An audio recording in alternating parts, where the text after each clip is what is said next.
और भैया क्रोध कब आता है? ध्यान देना, क्रोध कब आता है? भगवान कहते हैं ध्यायतो विषयान पुंसः, गीता में कृष्ण कह रहे हैं संगस्तेषु पजायते संगात् संजायते कामः कामाद् क्रोधोऽभिजायते। क्रोध कब आता है? बोले जब व्यक्ति विषयों का चिंतन करे, सांसारिक विषयों का जब व्यक्ति चिंतन करता है कि भैया अच्छा मकान हो, मकान कैसा हो, उसमें क्या क्या व्यवस्थाएं हो, अच्छी गाड़ी हो, कौन सी गाड़ी हो। जब व्यक्ति सतत विषयों के चिंतन में लगा रहता है, सांसारिक वस्तुओं के चिंतन में लगा रहता है, तब उसके हृदय में कामना होती है। क्या? पहले तो चिंतन करता है भाई फलाने व्यक्ति के पास ये वाली गाड़ी है, कितनी अच्छी है, ये हमें चाहिए। अब जब वह सतत उसका चिंतन करेगा तो उसके मन में विचार होगा कि ये मुझे मिल जाती थी। यानी विषयों को प्राप्त करने की लोलुपता बढ़ेगी, लालसा आएगी। और जब लालसा आएगी और लालसा पूरी नहीं होगी तो क्या आएगा? मानिए किसी की इच्छा है कि हमें ये वाली गाड़ी मिले और नहीं मिल रही है तो क्रोध आएगा। और जब क्रोध आएगा तो क्रोधात् भवति सम्मोहात् सम्मोहात् स्मृति विभ्रमः स्मृति भ्रंशात् बुद्धिनाशो बुद्धिनाशात् प्रणश्यति। जब लालसाएं पूर्ण नहीं होंगी तो क्रोध आएगा, क्रोध आएगा तो बुद्धि भ्रष्ट हो जाएगी, बुद्धि भ्रष्ट होगी, स्मृति का नाश होगा, स्मृति का नाश होगा तो बुद्धिनाशात् प्रणश्यति, व्यक्ति का पतन होगा, व्यक्ति को दुख प्राप्त होगा। तो क्रोध कब आता है? जब लालसाएं बढ़ती हैं, इच्छाएं बढ़ती हैं। और इच्छा ही तो क्रोध का कारण है, नहीं है क्या? मानिए आपको धन की जरूरत है, ठीक है, आपको कुछ धन की जरूरत है और आपके दो मित्र हैं।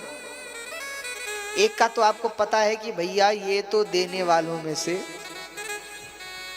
बिल्कुल नहीं है, कुछ नहीं देगा। और एक पर पूरा भरोसा है कि चाहे कुछ भी हो जाए, इसे भले ही कर्जा लाना पड़े, लोन लेना पड़े, ये हमको देगा। हाँ, अब आपको आवश्यकता है, पहले आपने उससे पूछा जिस पे आपको भरोसा है कि ये कुछ नहीं देगा। जिस पे बिल्कुल भरोसा ही नहीं है उससे पूछा कि भैया हमें इतने की जरूरत थी, तुम कुछ दोगे? और सीधी सी बात है, वो कहेगा कि हमारे पास नहीं है भैया, हम नहीं दे सकते। तो दुख होगा? नहीं होगा। क्यों? क्योंकि उस पे तो भरोसा ही नहीं, पहले ही पता था कि ये देने वालों में से नहीं है। पर जिस पे पूरा भरोसा है उससे आप कहो कि हमें जरूरत है और वो कहे कि हमारे पास नहीं है, तो दुख होगा कि नहीं होगा? फिर दुख होगा, क्योंकि आशा ही परमम दुखम नैराश्यम परमम सुखम। आशा ही तो दुख को जन्म देती है। आपकी जिसके प्रति आसक्ति है, जिसके प्रति आशा है, जिसके प्रति प्रेम है, आप किसी से प्रेम करते हो और वो आपका बहुत सम्मान करता है, और एक व्यक्ति है जो आपका बिल्कुल सम्मान नहीं करता। जो बिल्कुल नहीं करता वो कभी ना करे तो दुख नहीं होता कि कोई कभी नहीं करता, उस पे तो आशा है ही नहीं। और एक पे पता है कि हमसे बड़ा प्रेम करते, हमारा बहुत सम्मान करते, वो ना करे तो क्रोध आता है, दुख होता है। दो दुख का कारण, क्रोध का कारण क्या है? आशाएं। अगर चाहते हो कभी क्रोध न आए, अगर चाहते हो कि कभी दुख ना हो, तो आशाओं को त्याग दो, इच्छाओं को त्याग दो। जिस दिन आपने आशाओं को त्याग दिया, जिस दिन आपने इच्छाओं को छोड़ दिया, उस दिन संसार में कोई आपको दुखी नहीं कर सकता, कोई नहीं। तो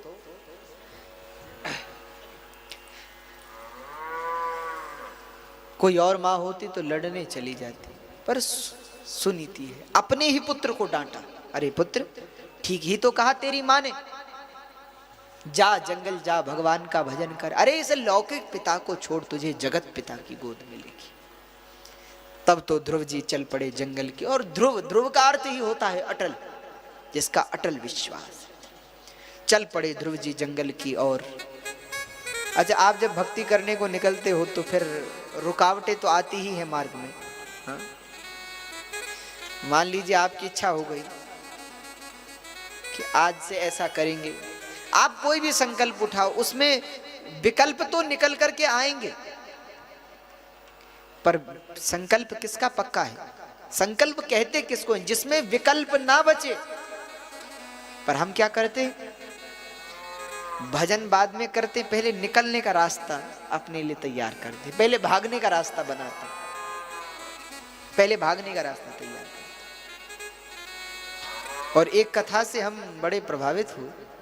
एक राजा है, इतिहास में उसके बारे में पढ़ाया जाता है, उसका नाम सिकंदर। आपने नाम सुना है? सब नहीं सुना होगा, सब पढ़े लिखे लोग। सिकंदर का इतिहास बहुत है। कहते हैं एक बार उसे ऐसे एक राज्य पर आक्रमण करना था जो नदी के तट पर था, नदी के किनारे। अब नदी बड़ी विशाल थी, आज तक जिसने भी उस पर आक्रमण किया था वो सब पराजित हुए, जिसने भी आक्रमण किया।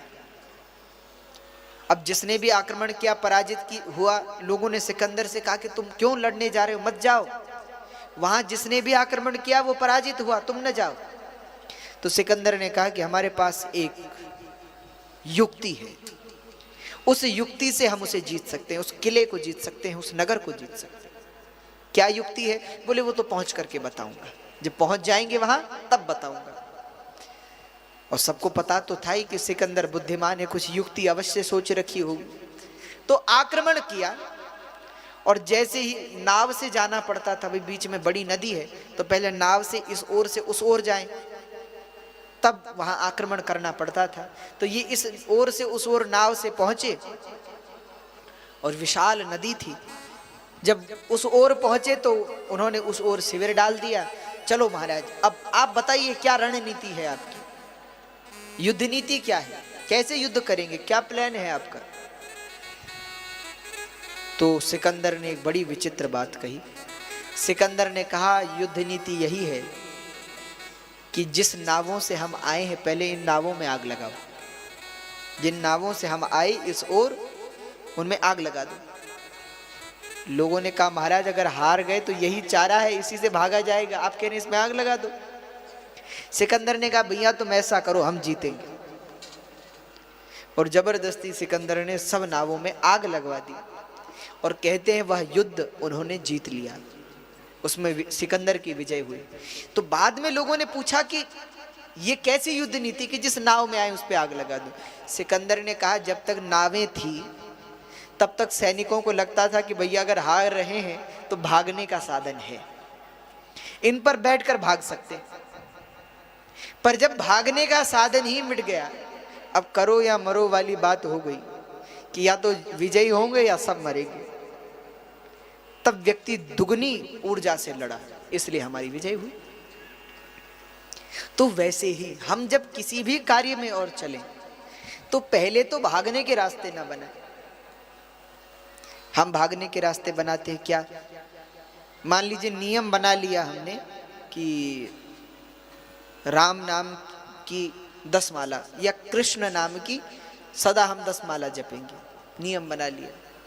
और उसी दिन सोच लेते कि अगर किसी दिन नहीं हुआ, फिर लोग सोचते हैं कि हमने सुना है कि अगर कृष्ण के साथ राधा भी बोल दो तो 1 माला से ही हो जाता है। ये भागने का रास्ता बना लिया। तो आप जब अपने संकल्प को लेकर के बढ़ेंगे तो विकल्प बहुत आएंगे। ध्रुव जी जब गए तो रास्ते में राजा को पता चल गया, उनके पिताजी को, कि मेरा पुत्र निकल चला है। सैनिकों को भेजा, बोले ध्रुव से कहना कि हम कुछ गांवों का राज्य दे देंगे, तुम लौट आओ। ध्रुव जी के पास आए, ध्रुव जी ने कहा हमें नहीं चाहिए। फिर वापस गए, राजा ने कहा ये कहो कि आधा राज्य दे देंगे, लौट आओ। ध्रुव जी के पास आए, ध्रुव जी ने कहा हमें नहीं चाहिए। भैया जब भजन किया ही नहीं, जब अभी तपस्या की ही नहीं और आधा राज्य मिल रहा है, तो जब पूरा भजन करेंगे तब तो न जाने क्या मिलेगा। अब तो ध्रुव जी तपस्या की ओर चल पड़े। रास्ते में नारद जी मिले। अच्छा, आप जब जीवन में अपना कोई संकल्प बनाओगे कि मुझे ये प्राप्त करना है, मुझे ये पाना है, तो पहले तो कुछ लोग ऐसे मिलेंगे जो आपको भटकाएंगे। मान लीजिए आपने विचार कर लिया कि हम ये नौकरी करेंगे, तो कई लोग आ जाएंगे कि ये तो कठिन है, ये तो ऐसा है, ये छोड़ो, ये करो, ये काम कठिन है, इस काम को कर लो, ये सरल है। और अगर आप उससे भी निकल गए तो कई लोग ऐसे मिलेंगे जो कहेंगे अरे भैया बहुत कठिन है इसमें, तो बहुत कठिन काम, नहीं होगा, बिल्कुल नहीं होगा।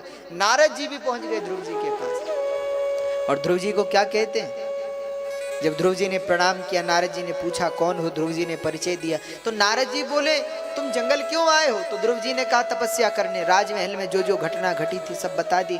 तब तो नारद जी ने कहा अहो तेज क्षत्रियाणाम मान भंग अमृतताम, धन्य है यह क्षत्रियों का बालक, छोटे से माँ ने क्या डांट दिया, भगवान को पाने क्यों निकल चला।